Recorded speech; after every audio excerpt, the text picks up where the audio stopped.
Any given moment, there is someone out there talking smack about the United States. There is somewhere out there instigating, launching stuff at a base.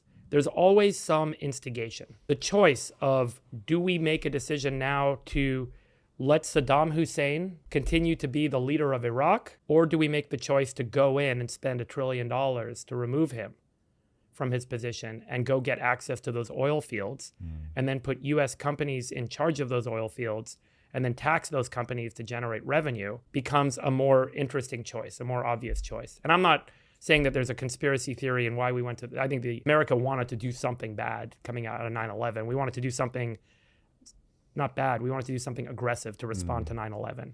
Well, we've got contemporary examples with Russia, Ukraine, Israel, Palestine. Like there's unfortunately no shortage of things where this is. So what are we going to do with Yemeni Houthis launching stuff at cargo ships going through the Suez? Do we choose to have a proportional response, meaning send in some SEAL teams and take care of that?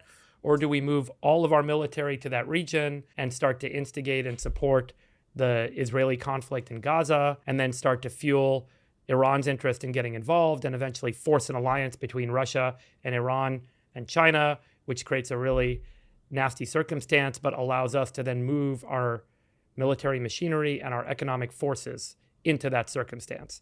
Because war historically has driven a lot of shifts in economic productivity. It has driven a lot of growth in aspects of the economy that need to be stimulated. And so it's not like there's a bunch of guys sitting around in a dark room, Illuminati guys saying, let's go to war and grow the economy. But when things are great, when the government is running a surplus, when people are happy, when voters are happy, when the nation is not divided, the economy is growing and everyone is employed and everyone feels good, and Israel gets into it and Gaza gets into it and the Palestinians and the Israelis get into it, the US in that circumstance is probably more inclined to say, you know what, let's not escalate this thing right now. Things are pretty good at home.